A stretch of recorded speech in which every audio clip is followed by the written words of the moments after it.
ئامادەبوانی بەڕێز و خۆشەویست سڵاوتان لێبێ. بە خێراتنی هەموو لایەکتان دەکەم، بە تایبەتی بە خێراتنێکی گەرمی میوانی ئازیزمان دکتۆر کۆچەر بیرکار دەکەم. دەستخۆشی و سوپاسی زانکۆی سەلاحەدین و کاک دکتۆر ئەحمەد دزەی سەرۆکی زانکۆ دەکەم کە بڕیاریاندا پلەی دکتۆرای شانازی بە پرۆفیسۆر کۆچەر بدەن. سوپاسیان دەکەم بۆ ڕێخستنی ئەو ڕێوڕەسمە و خۆشحاڵم کە لێرە لەگەڵ ئێوەی بەڕێز بەشدارم. لە ڕاستیدا لەبەر دووهۆ هەز بە خۆشحاڵی دەکەم. بێگومان یەکەمیان بوونی پرۆفیسۆر دکتۆر کۆچەرە لێرە کە ئەم بۆنەیە تایبەتە بە جەنابیان. دووهەم لەوانەیە ئەوە بڵێن کە کاتی هاتبێ ئێمەش ڕابگەینین کە پێویستە ڕووبکەینەوە بواری ژیانی شارستانیەتی ئاسایی کە ساڵانێکە بەهۆی گرژیەکان و ئاڵۆزی و شەڕەوە کەمێک دوور کەوتبووینەوە. ئێمە نابێ هیچ ڕۆژێک ئەو ڕاستیەمان لەبیر بچێتەوە کە تاکە ڕێگەی پێشکەوتنی هەر گەلێک بریتیە لە فێربوونی زانستی سەردەمیانە. دەبێت لە بیرمان نەچێتەوە کەوا بۆ تاک و بۆ کۆمەڵگای ئێمە داهاتووی گەش و سەربەرزانە تەنها لە دەستکەوتنی زانست و لە دەستکەوتی زانستەکاندایە. گەلی کوردستان لە هەر شوێنێک بێت شانازی بەو کەسایەتیە زانستانیە دەکات کە دەتوانن لە بواری جۆرا و جۆردا ناوی کوردستان و کورد ببەنە پێشەوە و لە ناو خۆشدا ببنە هاندەری گۆڕانی بیر و هزری کۆمەڵگا. ئەمە خەباتێکی گەورەیە لە پاڵ خەباتی سیاسیدا. کوردستان پێشمەرگە و کەسی چاونەترسی زۆرە. ئەمڕۆ پێویستمان بە کەسانی لێهاتوو زانای بوارەکانی زانستە کە بتوانن پەرە بە بیر و مێشکی مرۆڤ بدەن. ئێمە دەزانین دکتۆر کۆچەر خۆی پێگەیاند و تەنها بنەماڵەکەی پشتیوانی و هاندەری بوون تا گەیشتە ئەوەی کە خەڵاتی ناوداری فیلدرز لە بواری زانستی ماتماتیک بەدەست بهێنێت. ئەمە هەر بۆ خۆی وانەیەکی ترە بۆ لاوان کە دەبێت زیاتر پشت بە خۆیان ببەستن. بیان و گلەیی چارەسەری هیچ کەم و کوڕیەک ناکات. تەمەن دەڕوات و مێژوو دەڕوا دەبێت سوود لە کات وەربگیرێ. لە هەرێمی کوردستان نزیکەی 30 زانکۆ هەیە کە 700,000 قوتابی و خوێندکار و 8,000 دکتۆر و مامۆستا دەگرنە خۆیان. حکوومەتی هەرێمی کوردستان سەرەڕای هەموو کەم و کوڕیەکی باری ئابووری هەردەم ئەولەویەتی خۆی داوە بە پشتیوانی لە خوێندن. بێگومان ناڵێن هیچ کەم و کوڕی نەبووە و هەموو شت تەواوە و کێشە نییە، بەڵام دەڵێن پێویستە قوتابیان و مامۆستایان لەم سەردەمە زێڕینەی مێژووی کوردستاندا کات بە فیرۆ نەدەن. دەبێت لە پێناو فێربووندا شەو و ڕۆژ بخەنە سەریەک.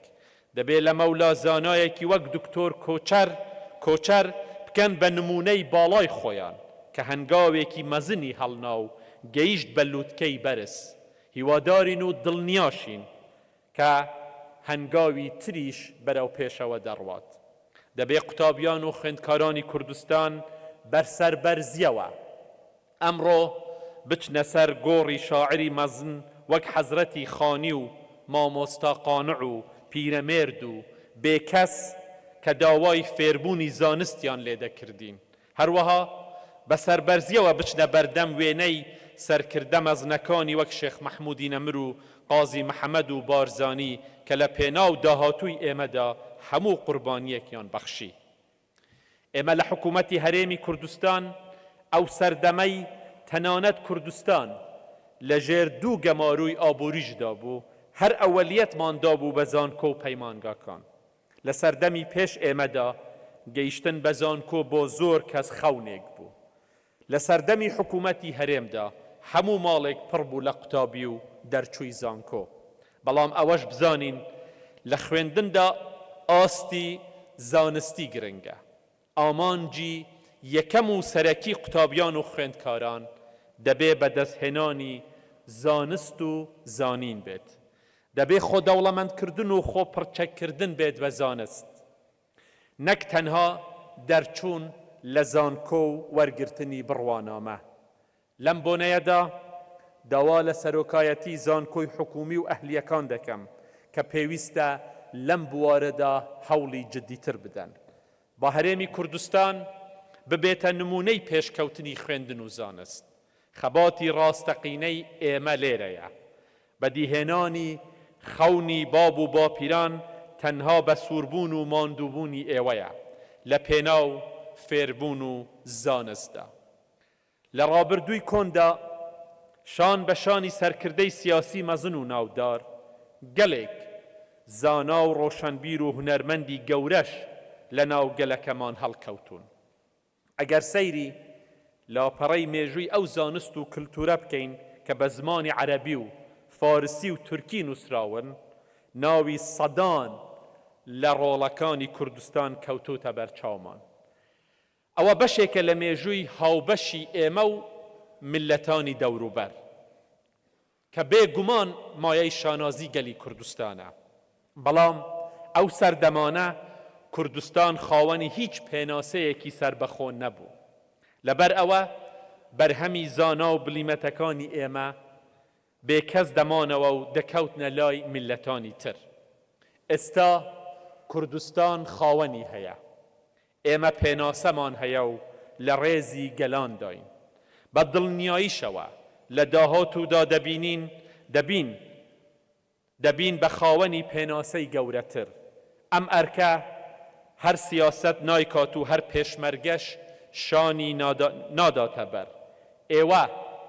ئێوە قوتابیانی خۆشەویست لە زانکۆ و پەیمانگا و قوتابخانەکانی کوردستاندا گۆڕەپانی پێشبڕکەی ژیار و شارستانیەتی سەردەم بەڕێوە دەبن. ئامادەبوانی بەڕێز، لەبەر ئەم چەند سەرنجانە بوو کە حەزم دەکرد لەم بۆنەیەدا بەشداریتان لەگەڵ بکەم. وێڕای خۆشحاڵیم بە دکتۆر کۆچەر بیرکار کە تایبەت بۆ ئەوان تایبەت بە ئەو ئێمە ئەمڕۆ هەمومان لێرە کۆبووینەتەوە.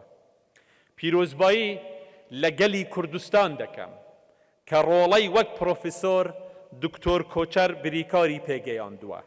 دڵنیام هەموو تاکێکی کوردستان شانازی بەم ڕۆڵەی لێهاتووی بواری زانستی ماتماتیک دەکات. پیرۆزبایی گەرمم بۆ دکتۆر کۆچەر خۆی هەیە بۆ هەموو دەستکەوتە زانستەکانی ڕابردووی، هەروەها ئەو خەڵاتە بەرزانەی کە بەدەستی هێناوە. بەو دەستکەوتە زانستیەی بەدەستی هێناوە خزمەتێکی گەورەی بە گەل و وڵاتەکەی و دنیا کردووە. هەر لێرەشدا دەمەوێ وتەیەکی سەرۆکی پێشووتری ئەمریکا جۆن کەنەدی بەبیر بهێنمەوە کە دەڵێ مەپرسە وڵاتەکەت دەتوانێت چیت بۆ بکات، بپرسە خۆت دەتوانی بۆ وڵاتەکەت چی بکەیت. هیوادارم نمونەی دکتۆر کۆچەر زۆر بێت.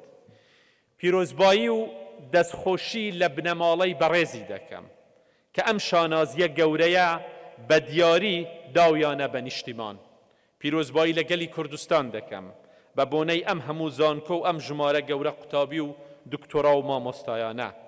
سوپاسی وەزارەتی پەروەردە و جەنابی وەزیر کاک دکتۆر پشتیوان سادق کە هەوڵەکانیان دەست پێ کردووە بۆ ئەوەی هەرێمی کوردستان بتوانێت لە ساڵی 2022 لە هەڵسەنگاندنی نێودەوڵەتی بۆ خوێندنی ماتماتیک و زانستەکان بەشدار بێت کە 4 ساڵ جارێک ئەنجام دەدرێت و تێدا ئاستی سیستەمی پەروەردەیی دەردەکەوێت. سڵاو و ڕێزم بۆ هەموو لایەک دووبارە دەکەمەوە، بە تایبەتی سەرۆکایەتی زانکۆ و قوتابیان و مامۆستایان و فەرمانبەران هەردەم لە بیرتان بێت کە ئێمە چاوەڕوانیمان لە ئێوە زۆرە. وەک پێشتر گوتم، هیوادارم ئەم بۆنەیە و ساڵی تازە دەستپێک بێت بۆ سەردەمێکی تازەی ژیانی گەلی کوردستان کە سەردەمی پێشبڕکەی زانستە لە بیرمان نەچێت کە داهاتووی ئێمە لە وەرگرتنی زانستدایە. دیسانەوە سوپاسی هەموو لایەکتان دەکەم بۆ بەشداری لەو مەراسمە، بەڵام دەمەوێت قسەکانم کۆتایی بێنم بەوەی کە پێکەوە لەگەڵ کاک قوبات ئێمە باسی ئەم مەراسمەی ئەمڕۆمان دەکرد. طبیعی دیسانەوە لەگەڵ دەربڕینی سوپاس و پێزانینی خۆمان بۆ زانکۆی سەلاحەدین کە کارێکی زۆر باشیان کردووە، هەردووکمان پێشنیاری ئەوەمان هەیە کە بیر لەوە بکرێتەوە لە یەکێک لە زانکۆکان، زانکۆ سەلاحەدین سلەیمانی یان دهۆک لە هەر شوێنێک قاعەیەکی تایبەت بە ناوی پرۆفیسۆر دکتۆر کۆچەرەوە بکرێت. ئەوە زۆر باشە. نمونەی زیاد بێ ئیشەڵڵا، هەمان درێژ بێ، سەرکەوتوو بێ و زۆر سوپاس بۆ هەموو لایەکتان. سوپاس. گوتاری نێچیروان بارزانی سەرۆکوەزیرانی هەرێمی کوردستان بوو لە ڕێوڕسمی بەخشینی بڕوانامەی دکتۆرای